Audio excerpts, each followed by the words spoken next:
fun for nature, and a special thanks to Amanda for reaching out to us at New Roots and suggesting a creative new event for all of us to come together and to share our story and discuss and maybe have some fun too. So yes, as Amanda said, my name's Christi, and I've been with New Roots for about 1.5 years. I'm the event manager, organizing festivals, in-store sampling, other events, and I'm also part of our production team, so I make the cheese. So I know what's going on behind the scenes, and then I get to come out here and share that with you guys. And tonight I'm going to share with you a bit about New Roots, how it started, our company, our vision, how we make the cheese, and talk about a little bit about the environmental benefits. I know that's a topic that is really core of what you address. And show you, I want to present all of our products too. I'm sorry you can't taste them, but you can have a look at them. And then maybe if we have time, we'll give you some ideas about how to use them. And the initial idea of Amanda, when she reached out to us, was just to do like a recipe and have fun sharing food. And so that was kind of the core of it. And so we thought, okay, my favorite recipe is tiramisu. So that's was one part of it. But then as we got into discussing about the topic and what New Roots is and everything, of course, the message is much deeper than that. And so we're going to try to cover as much as we can of all of it. If you have any questions or you want to share your experiences or comments, just go ahead at any time. I think it's really great if we can be interactive and have a dialogue too throughout the presentation. And I guess you can just write that in the chat, and maybe Matt already mentioned that. So, and I'll just let you know, I'm streaming live from the New Roots kitchen. This is where we share all of our food every day as a team. And I just thought it would be really fun for you guys to have a little peek into where we are. So yeah, a little bit about our story. New Roots is a Swiss startup, 2015, so just 5 years ago. We make vegan, plant-based cheese, and our mission is really to provide an ethical and sustainable alternative to classic cheese. We are based in Thun. That's in the Bernese Oberland region. We're right at the base of the Swiss Alps, in the heart of cheese making, with centuries-old traditions, with the knowledge, with the technologies. And because of all of this surrounding cheese culture, we've really been able to make authentic Swiss cheese. And we're using all of this knowledge and traditions, but instead of using the animal milk, we use nuts, and we use cashew nuts. So, and we'll get into that a little bit further on, but we make real cheese. We're not just taking ingredients and mixing them together so that we get something that tastes like cheese. We are making real Swiss cheese. And the company was started by its founders, Freddie Hunziker and Alice Fauconnet. And a little bit about the story, like many of us, through a series of life events, they were really facing a stark reality of what's happening in our world, and the collapse and the crises and the suffering and the destruction, and that there has to be a shift. And choosing veganism was and is still the single biggest way to have an impact and a positive way to address these different issues. And for them and for us at New Roots, it's an ethical decision, and it addresses how we can really affect change on all levels, on social, on environmental, on economic, and directly challenge a system that is obsolete and broken. On a practical level, even though today it's very easy to be vegan, just five years ago, there were far fewer alternatives. and it was challenging. Freddie is Swiss, and Alice is French. So as you know, anyone who has grown up with cheese as an integral part of your culture, it can be really difficult to really make, usually it's that last step of giving up dairy. So because of their backgrounds and their interest, you know, they love cheese, and rather than giving it up, they decided to try to make their own. And so they started in their kitchen. They began experimenting using different ingredients, and they found that cashew really had the best taste, and they were able to make probably, you know, the closest alternative to classic cheese using cashews. So they began making cashew cheese, sharing with friends, and then New Roots was born, and they began selling at the local farmers market, to a few local organic shops, then into more shops throughout Switzerland. They started selling online, and then there was an expansion with international distribution in the UK, in Germany, in France. And at the end of 2018, Co-op started selling New Roots in around 300 of its stores. And today we're in around 1,500 retail shops in Europe. So just in those past 5 years, we've gone from being really excited about selling like 8 cheeses on the market to now we're producing up to 10,000 cheeses per week. But all in all, to say that the goal is not to grow as much as we can and as fast as possible. You know, what is really driving this growth is the shift in people's choices, and that this is a huge shift in Switzerland when we have alternatives to classic food products such as cheeses. You know, that's such a strong part of their culture. And but since the very beginning, our goal has always been about becoming a company with very strong core values and really being able to contribute to as much positive change as possible. So more than just making cheese, you know, we have a very clear vision, and we're very mission driven also, that nothing is more important for us than sticking to our ethics and our strong core values, which is our animal rights, the future of the planet, and really creating a new way about the very concept about how we go about conducting business. We are a 100% vegan workplace, and we have an amazing team. It's still fairly small. The company has grown from just Alice and Freddie, and to today we have 18 people working in production, in brand integrity and marketing, research and development, sales and administration, and events. I mean, everybody does a little bit of everything. As I mentioned, we're based here in Thun, and I have some exciting news to share with you guys too that's kind of fresh. We're actually moving into a new facility. It will be ready at the end of the year, and it's going to be eco-designed and just amazing. You know, it's an ongoing process, but you guys are some of the first people to know that. So, and congratulations! Yeah, thank you. We're really happy about it. And then the other thing really is we have an incredibly supportive community.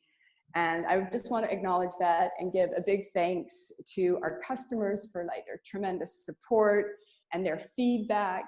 And I'm very lucky because I get to work in production at the festivals, at stores, like meeting people who have never tried the cheese, and you know, different places, different events coming in contact. And it's not only a nice I would say ego stroke, but it's just really encouraging to see the change that's happening just through food choices. So that makes us really happy too.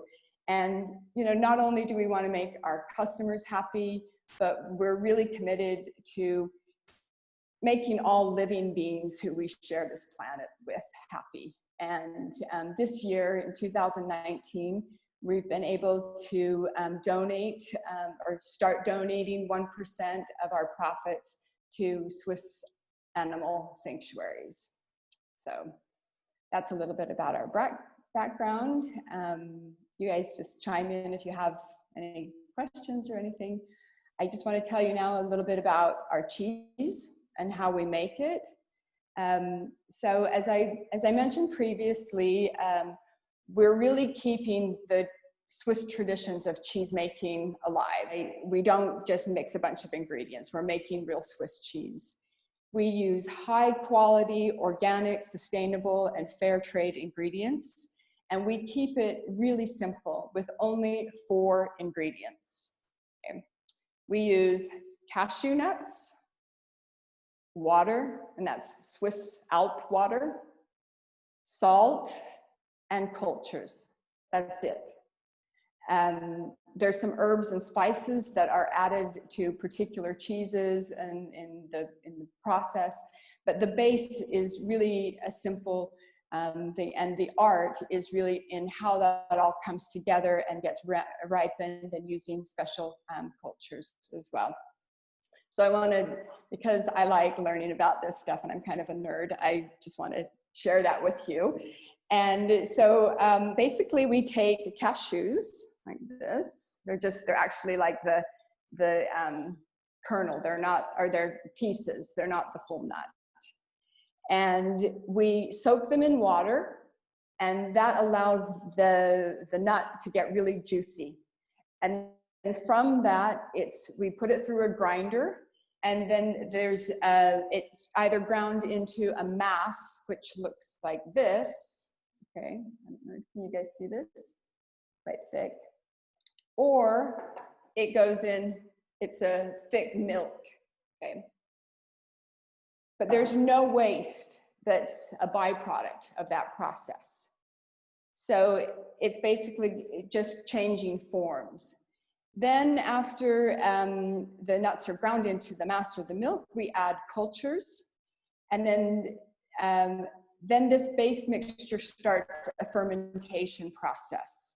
That fermentation process begins at that point, and then we place the mixture into molds, and these are what some of them look like, just these round little molds. Or this is a ricotta mold, okay? And the molds are then, again, they go through a ripening process, and that goes anywhere from just overnight, like in the case of ricotta, because it's quite a soft cheese, and also some of our cream cheeses are just a very short ripening process, to several weeks. And that's more for the camembert alternatives because they require a lot of handwork. The mold has to grow on them, the rind, but I'll show you the cheeses in a moment. All of our work is done by hand, except for like we use the machines for mixing and packing and so forth. And we produce and deliver every week the exact quantities that we needed. So our cheese is really the freshest possible. And this also allows for virtually no food waste in the process. What else can I tell you? I want to talk a bit about our packaging because besides the cheese, it's something that I really enjoy talking about because of the care and attention to design, the research and choice of materials, and that even though it costs more and it adds to the price at the end, it's worth it for us because it is the most ecological alternative or solution, I should say, that really aligns with our values. So let me just grab a cheese. I have one here. Yes. Okay, so this is usually how you'll find them in the shops, something like this. And the outer carton, it's made from recycled paper.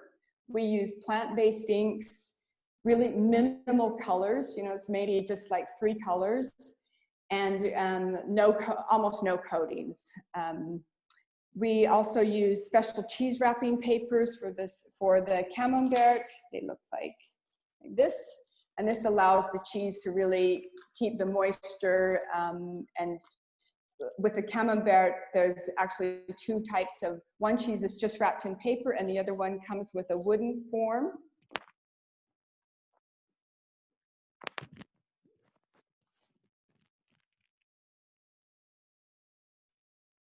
And this is not just for aesthetics, actually, even though they're great and they're really cute. They actually have a purpose of maintaining the form of the cheese. So because the soft white extra is a very soft camembert alternative. Christy, can I ask you a question? Yes, please. So Laura is asking, where do you know where you get the ricotta molds from? They're actually, we've custom designed them. They come in a different form, actually, and then we've customized them. But I've seen people make fresh cheeses just using like cheesecloth. So you don't necessarily have to have molds. You can use, you can improvise and use, cheesecloths or bags or things like that to do it. Okay, thanks. Yeah. Oh, what I wanted to also tell you is that while working in production, I'm really in touch with both the cheese, but the packaging a lot. And it's a real pleasure to work with such quality material. Looking at these products all the time, there is a big difference on natural inks and dyes, and looking at it it's aesthetically it's beautiful, but it's also you can really see the difference when you look at other types of commercial products and how they do their printing or their packaging. So, and I really want to brag too about that all of our graphic design is done in-house too. So we try to do everything as much as possible. That being said, we do have to use plastic cups. Okay, so I'm going to tell you a little bit about our plastic. So far, there's no possibility to store our cheese in 100% biodegradable packaging, just due to the shelf life issues. So we've really tried to find the best option on the market. And the cups are made from recycled PET and are recyclable. They're made with 30% biodegradable waste. They are the thinnest possible, while still being able to be commercially packaged and sealed using the proper sealing machines. And if you go into the shops and you pick up different types of cheeses or anything that's packed in plastics, you'll notice the density. And if you just take ours, you'll see that it's very thin and it's quite malleable. And if you take another product, some of them, they're cheaper, and they're more stable actually for packaging, but there's a lot more plastic. They're up to like 5 times as thick, even thicker in some cases. So they're small details, but and they cost more, but we're really committed to that. We think it's very important. Yeah, and the other reason that we use plastic is that we really had to find a solution that was safe, that was stable and hygienic, because food products, as some of you may know, they're highly regulated and controlled. And we're not a small producer anymore. As I mentioned, we're shipping out 10,000 cheeses every week, and so these things have to be really at a high standard. But we hope in the future that we'll be able to get in contact with a good, more ecological solution. So now I want to show you about our product line. Can I ask you a quick question before you go to the product line? Oh, no. I didn't see you shaking your head, Jack. Those look so beautiful. They're amazing. Okay, so we make 10 different cheeses.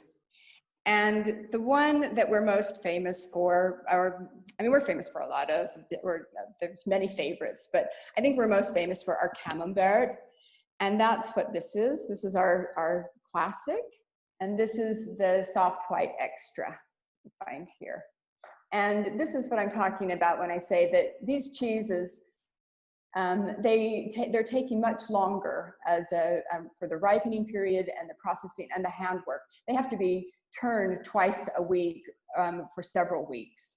So, and that's basically how it looks. So this is really an amazing alternative to camembert. Then we have our free the cow fresh cheeses. And these are also somewhere between, the density is, it's not a hard cheese, but it's not a really cream cheese. It's kind of a firm, soft cheese. And these are rolled in different herbs. So we have herbe de Provence, the Greek style. I don't know, there, that's better, huh? And our latest one that we launched just like a month ago is the black pepper. So these are really great too. Then we have the goat, which is our ricotta alternative.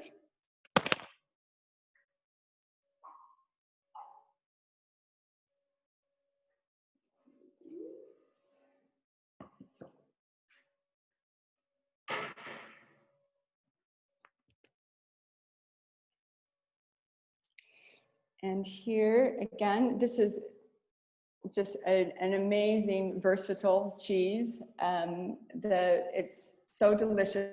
We have two variations. The ricotta nature, that's this one here.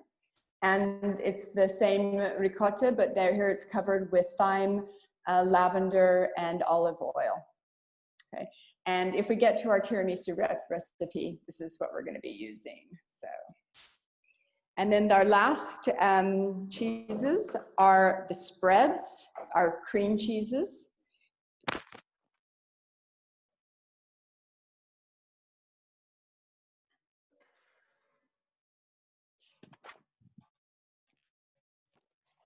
Okay, let's see if I can get this up here. So we have three variations, and one is the chives, this one here, garlic and herbs, and horseradish. And these, all of the cheeses, but especially the spreads, are really great for like mixing into sauces or, you know, there's so many different recipes available to get creative with all of them, but especially people get really crazy with the spreads and make macaroni and cheese, or they use them, you know, for casseroles or even raclette style things. So you're making us all hungry. I know. I'm hungry just talking too. So yeah, so I kind of want to go back to our ingredients, and I want to talk a little bit more about cashews and why we use them. Cashew, I mean, at the base, it's really the taste. The taste of cashews is, and the taste that comes out of the cashew for cheese is so close to that of dairy, and that's really why we opted for this. All the other benefits have just been a plus, and their composition is just really ideal for cheese making. They have a very high content of fat. It's around 40%. Very creamy. They have a light sweet taste. But it's still very neutral, so you can do a lot with them depending on the type of cheese you want to make. They're very nutrient and protein dense as well. And one really great benefit is they are incredibly efficient in their conversion of nuts to cheese. There's, as I mentioned before, there's no byproduct that comes out of, like when other things are used, whether it's soybeans or nuts, usually there's some waste that is done. And the cashew, I can tell you, it's basically the nuts go from that nut to straight out into, you know, another form. So Yeah, and cashews, just a little bit about cashews themselves, they're actually a seed. And I don't know if anybody has actually seen what a cashew looks like or where it comes from, but it's quite interesting. It's a cashew tree, and there's a fruit that grows on it, as it's referred to as a cashew apple. And this is adhered to the bottom of the fruit. And the fruit is actually edible, but it gets harvested at a different time. And we're much more familiar with the nut, just because that is really what most people want from the cashew tree. And the trees themselves can be about 12 meters high and have a spread of around 25 meters. And on average, one tree yields anywhere from around 4 to 15 kilograms of cashew nuts. And most of the trees live around 50 to 60 years. And at that point, depending on, you know, the area and what they do, we use wild cashews, but we also purchase from farms too. So, and that wood gets used for fuel or sold, you know, on markets and different things. Can I ask you? Oh, yes. sorry. Mm-hmm. So Annette has asked, the shell of the cashews contain a toxin which is released when being removed and cause damage to the workers peeling them unless they are somehow protected. Can you tell us a bit about your co-op with the farmers and their labor workers and how they're protected? Yes, absolutely. I'm glad you brought it up, because that's one point I really want to emphasize. You know, there was a video or a documentary that was shown a few years ago about the conditions in India primarily and the working conditions there. We only with fair trade certified ethical suppliers. They're organic. Our cashews come from Vietnam and from Burkina Faso. They have a process where it's much of the work in some countries. India is the largest cashew supplier, and that I think this is where they showed a lot of the conditions. But much of their work is done by hand. From our suppliers is that it's both a mechanical and a hand intensive process. So you're absolutely right. There is a caustic resin that is on, I believe it's on the inside of the nut after it's cracked. And it's this resin that if the workers don't wear gloves, then their hands are burned. I mean, that's not the case in ours. We have very good working conditions for all of the workers. They are protected. And also the way that the nut is opened and the resin is taken out is different from at least from what I've seen. It's used, machines are used, and I think from what I've seen, they burn them and then they open them by hand, where it's much more toxic for the acid to burn. Basically, when the cashew apple is ripe, the nut is then taken away from the fruit. It's cleaned. It's soaked in water to increase the moisture content. Then the nut is roasted, and it's at that point when it's roasted that the liquid is removed, and that's this toxic resin. And it's actually used in other uses like varnish, for example. Then that nut, it's opened through a cutting process, and the kernels are then dried. The husk is then removed by hand with either by rubbing or with a tool. And then the kernels are then packaged in like airtight bags, and they're prepared for delivery. So yeah, it's definitely, you know, a concern, and be happy to know that we are sourcing from the best suppliers possible. Yeah. As I mentioned, our cashews come from 2 regions. In Vietnam, they are grown wild, and they don't require watering or care until the harvest. And also from Burkina Faso, and in Burkina Faso, it's from a cooperative of 1,200 small farms. The cashews themselves, they come to us by boat and over land, and we make sure to order enough that we only need one trip a year, because that's another big concern, is the transport. Did that answer her question? I think so, but Annette, if it didn't answer your question, please feel free. Oh, yep, it did. Okay, Thank great, you. good. And also, speaking about, this is a good point for us to, kind of continue the conversation on sustainability and the carbon footprint. And I'm really glad to be able to tell you that New Roots is now commissioning a report. It's a very comprehensive report that's going to research the carbon footprint between our cheese and animal-based cheese. The thing is it's incredibly challenging because there are so many factors that play into the mix when it comes to animal agriculture, such as greenhouse emissions, the water, the feed, the waste, the land, etc. But we're working diligently on it, and it should be finished by the end of the summer.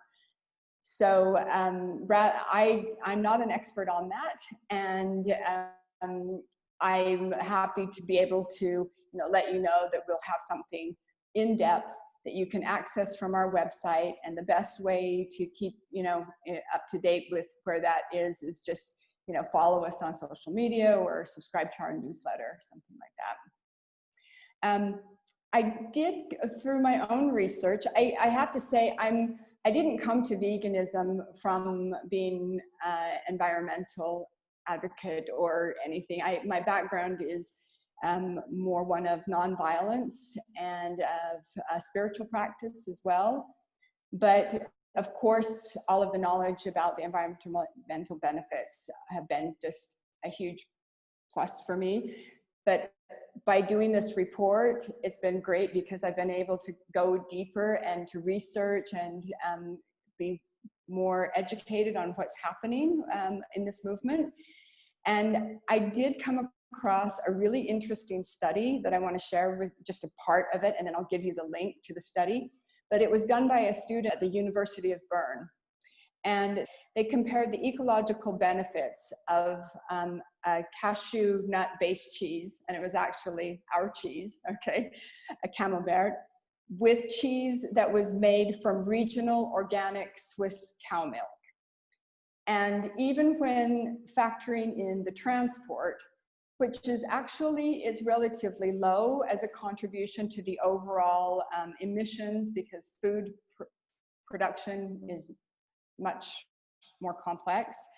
And I'll just quote kind of the sum of this. It said, from an ecological point of view, a Camembert made from Vietnamese cashew nuts is actually the better choice than cheese made from regional cow's milk, mainly due to the high usability of the cashew nuts and the poor ecological balance of cheese made from cow's milk. It not only tastes good, but it's also clearly the first choice in terms of ethics. So, and I will definitely give you that link too, so you can read the full report. It's actually very accessible. To go into more about animal agriculture and the ecological impact on a planetary level, I mean, I don't think I need to speak too much about that. Science has proven that for a very long time, animal agriculture and animal-based food products they are a disaster for the planet. The effect on greenhouse gas emissions, loss of biodiversity, soil, water, deforestation, just the catastrophic disruption of our entire ecosystem. And there have been many reports published on this. The UN did a report a few years ago through the Food and Agricultural Organization. They then commissioned a panel. It was like an international panel for climate change. And both of those reports advocated a plant-based diet as one solution, part of a solution. And all of that knowledge is out there. I can also give you some links if you like. But what I was really interested for myself was like what was happening here in Switzerland. And so I started to dive in, and I really wanted to share some things that I found were interesting about that relate back to, is regional or local milk actually better, or an ecological choice? Is it a positive choice? And this is just some things I came across, okay? So land use. In Switzerland, 36% of land use is for agriculture. And it's the economic sector that uses the most land, and 70% of that is for animal use. And I think we imagine, you know, these little small farms dotting the countryside, which is primarily a lot of it, okay? They're small family farms, but it does go much further. And this relates to what is happening in the mountains and in the forests. Many forests have been and are continually, they're being cleared for grazing. As we've all been out on nature hikes, and it's beautiful to go, you know, up into the high elevations and be able to picnic on grass fields and things like that. But behind that is actually their grass gardens, and the forest has been cleared so that the grass can be grown for the cows to graze. And if you've ever been anywhere that sheep have been grazing, you'll know that that is really destroyed, because they chew everything down to the root. And grass in itself is not a problem when it grows naturally, and most of it does grow naturally. The problem is that most of the soil here is, the groundwater is very high in Switzerland because it's so wet. And so many of the farmers drain the soil, and they put in drainage systems. And this, you know, you can see areas where there's landslides, there's a lot of soil erosion, there's monoculture that is happening because just the loss of biodiversity. So yeah, this is another problem of, even though we're able to enjoy the grass that is grown there, along with, you know, having the cows being able to graze, it does have really catastrophic consequences when it comes to soil erosion. Also, herbicides and pesticides are used on grass and feed crops. So we deal with cross-contamination too. And of course, that's not very good for those who are eating the grass. The water, animal products are the most intensive water, have the most intensive use of water. And not only is water used for the feed crop irrigation, but of course the animals have to drink water, you know, to produce milk. And we estimate, and this is a low estimate, but we estimate that for the same amount of output, our product requires about 100 times less water than dairy cheese made from Swiss milk. And again, we'll have this report out that's going to show that in more detail, but that's actually kind of a base estimate. Another area is pollution. And as many of you know, cows, they emit enormous amounts of methane through their gases, whether from the mouth or from the end. But we're talking about another type of pollution, and that's their manure and their waste. Manure in itself is adding very high CO2 emissions due to the methane and also to nitrogen. And how this manure is dealt with is also quite interesting. It's used as fertilizer, and it's an essential component in much of the agriculture, but it's very different from mixing manure into the soil versus just spraying it on the field. And if any of you have ever been out in the countryside and have smelled the air on some day, you know that that is a freshly sprayed field of manure onto the grass. And actually raw manure harbors potentially deadly foodborne pathogens like E. coli and Salmonella. There's problems of cross-contamination into other crops. And then again, it has a very, very high nitrogen surplus. And this has very negative effects on, again, soil, forest, aquatic systems, and biodiversity. So yeah, there's a lot of problems when it comes to animal agriculture. And another point that I want to mention that is more of a policy issue in Switzerland are subsidies and how the subsidies are given in the agricultural sector. Most all animal products are subsidized, and for the farmers, these subsidies are essential to their livelihood, to their income. And these subsidies, they range anywhere from like what type of animals and how many animals they have on their farms to really, you know, how they keep their land cleared, that they make sure that, you know, there's no trees that are excess trees that are growing, and all the way down to a really absurd one about they get subsidized for keeping tidy little manure piles outside their cow stalls. So the range, you know, of subsidies that is attached to animal agriculture really needs to be reassessed if we're going to move to a more ethical and sustainable agriculture.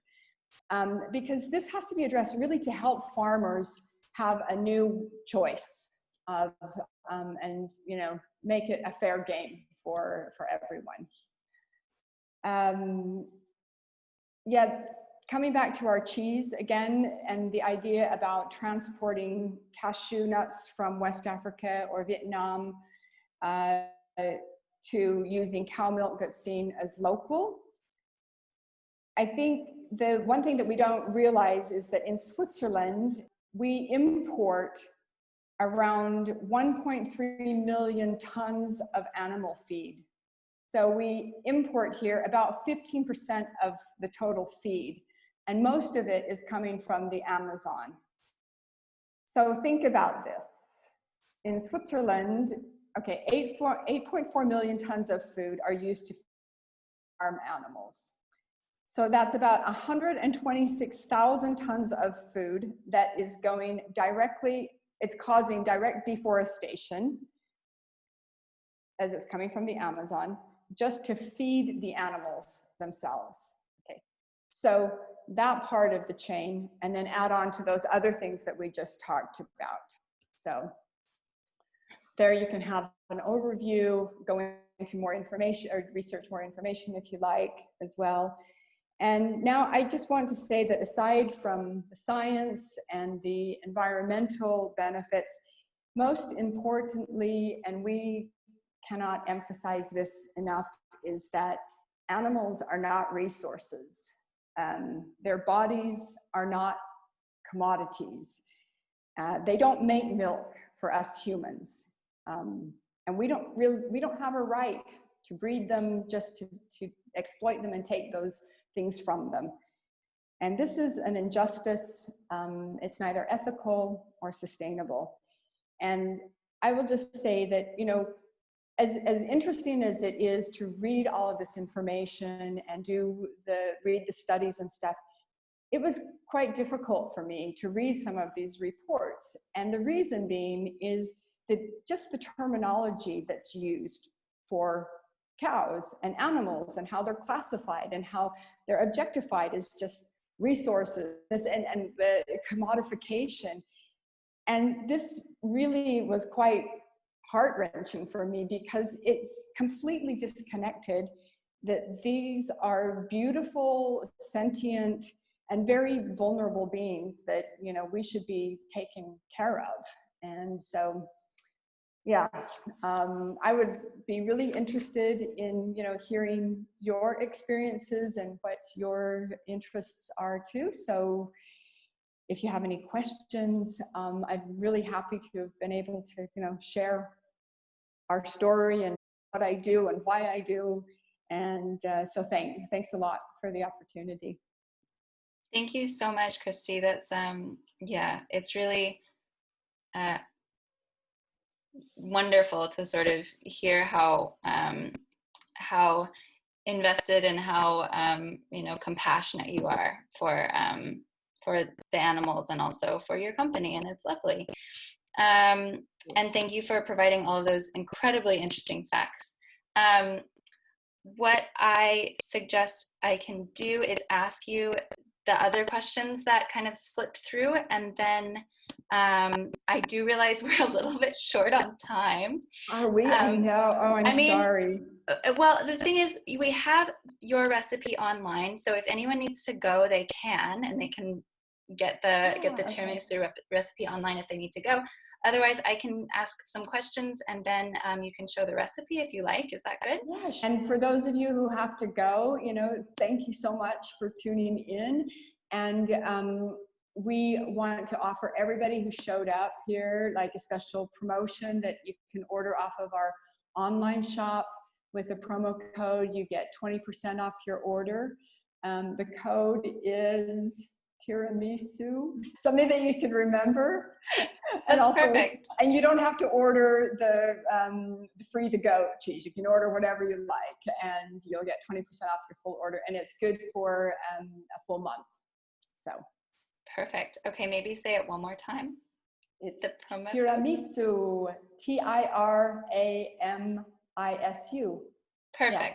Awesome. So you'll remember, and you'll think, oh yeah, they have a great tiramisu recipe. So, and it's not case sensitive, so you can even be artsy with it if you want. Fantastic. Okay, awesome. So let me just look back really quickly. Going back to the packaging, has New Roots ever considered using reusable glass and like working with a zero waste shop? But before I joined the company, but from what I understood is that we did use glass. Mm-hmm. The thing is, glass is really heavy, and it's also quite difficult for packaging, for sealing.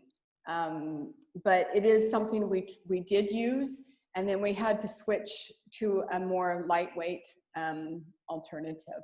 And there is a shop in June. They are a zero waste, you know, no packaging. Mm-hmm. And they have bought our camembert cheese in unpackaged, and then they sell it like that. That's fantastic. So, so again, it's only in tune right now, but hopefully that might become something that will be available. But yeah. Okay, great. The next question I have, Victoria says, cashew nuts have to be transported to Switzerland from, where you mentioned Burkina Faso and Vietnam. Is it possible to source them from Europe?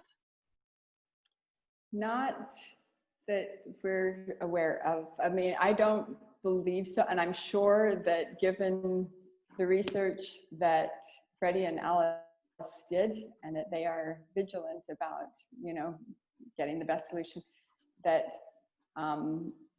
those are the best suppliers. And it also depends, the other thing again is that it needs to be fair trade and organic.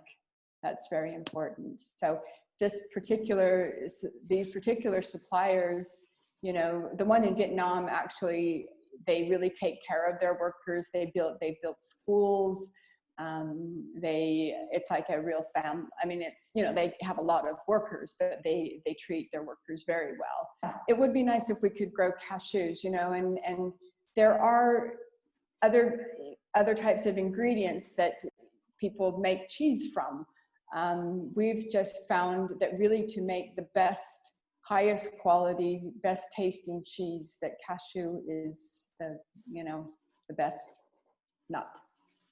Mm-hmm. Okay, thank you. Another question, in terms of the manure, where you were talking about how it's sprayed over the grass, is it not the best natural fertilizer? That's another question. It is a good natural fertilizer, actually. Manure is really it has tons of nutrients and ingredients, but it does have a lot of nitrogen in it. So the thing is, you know, if there was a balance in how much manure was produced and what we were using it for, I'm not an expert on this, so I don't know, but from the things that I've read, it's that we have a lot of excess.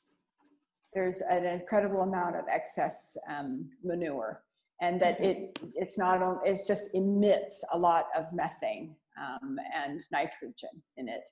But there are other alternatives. I mean, there are ways of using plants as a really great fertilizer. You know, nettles is one of them, or there's many plants. They just aren't cultivated because there's so much waste that the animal agriculture has to deal with. You know, they don't know what to do with it. Humans, we know how to process it, we manage it. And animals, they've just had these centuries old traditions that they just spray it everywhere and use it like that. So there are viable alternatives, but it does have its benefits, but it's very problematic in how it's managed. Okay, thank you. And then I think the last question is where we get your products from. So I know you said that you're selling in Cope, and then we can order directly online from you. Are there other big stores as well, or just your local shop? Right now, the best thing for anybody who wants to see where their closest supplier is, we have a shop locator, a store locator on our website. So if you just go in and tap in your postal code, then those shops will come up. In the co-op, not all the cheeses are available, but they have the soft white extra, that's the camembert alternative. They have the free the goat, that's the ricotta, the nature, and the garlic and herb cream cheese spread. So they have and pepper. They just started to carry the pepper. And most bio shops carry our products. We're also in some of the All Natura shops as well. And then of course online too. Perfect. Okay, awesome. That's all the questions I have. So yeah, please show us the tiramisu. Okay, oh good, all right. So yeah, let me just grab the things, hold on.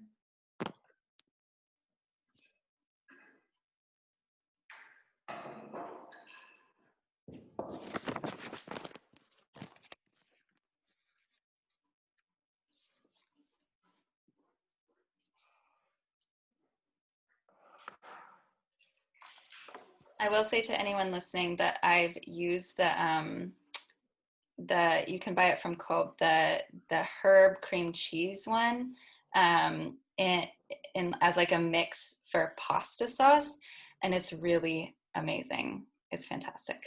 So I would highly recommend that one. I'm like very obsessed with all of these cheeses. Recipe? Yeah, so the reason that I chose tiramisu basically is because it's one of the best recipes I've ever had for tiramisu, and that's across the board. It's if anybody knows tiramisu and you love that creamy flavor, but sometimes after you have a piece, you're just like, okay, you know, enough. You still get this creamy stuff, but you don't have as much of that real heavy feeling from traditional tiramisu. So I actually need one. Okay, so basically it's composed of like three different pieces. And you start out by making a cake or a biscuit. Let's call it a biscuit. And this is made with flour, sugar, baking soda, baking powder, vanilla extract, the zest of half an orange, plant-based milk. I used soy, and sparkling water and apple cider vinegar. And actually, it's really important to have the sparkling water and, of course, apple cider vinegar. But the reason is because it creates in the cake, I'll show you, actually, it creates kind of a spongy, like, and holes, and that's really good for it to absorb all of the liquids. So I used one bowl for this whole recipe. So first I made the biscuit, I put it all together, stuck it in the oven, you bake it for 20 minutes, it comes out, it cools, and then you slice it in half. So you can choose any thickness, but let me pull this down and see if that's better. That's great. It comes out, and then you slice it in half, okay? And while it's baking, you can put together the other ingredients. So you're going to use espresso, just a plain espresso with sugar, and you can use Grand Marnier or an amaretto. I didn't, so we're going to do straight edge version here with just espresso.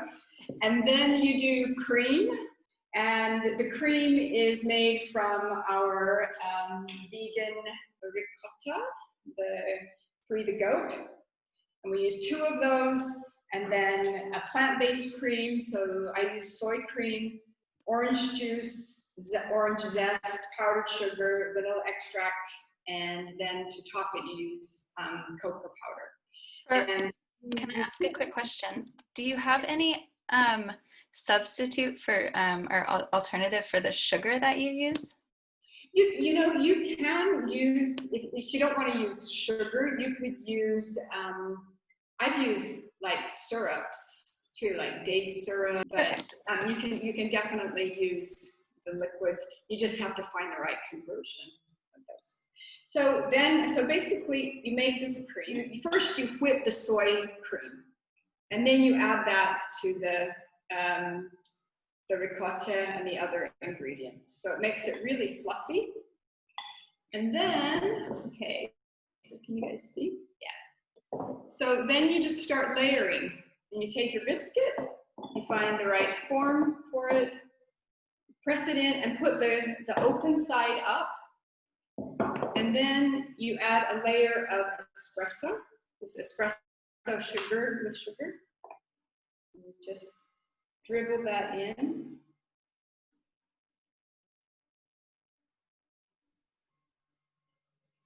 And then you add a layer of the cream.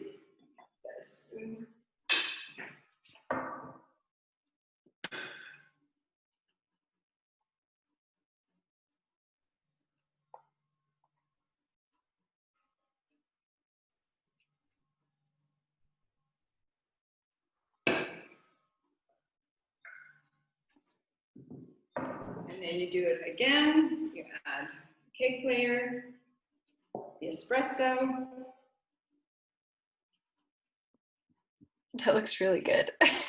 If you like, and you know, I actually made one, a seasonal version using strawberries with no espresso, and I made kind of a strawberry syrup. And it was really amazing too, if you don't like coffee. Okay, and then the top layer, stick this in there. Spread that on. And this is the part where you need a little bit of time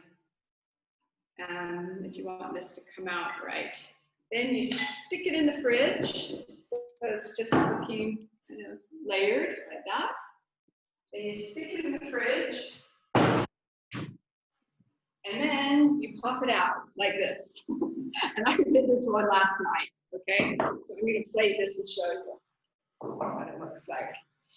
And you let it firm up for like maybe, what's suggested? I think it's at least a couple hours, you know, and the best is overnight. So here, I made this one last night. Can you see that? Mm-hmm. That looks.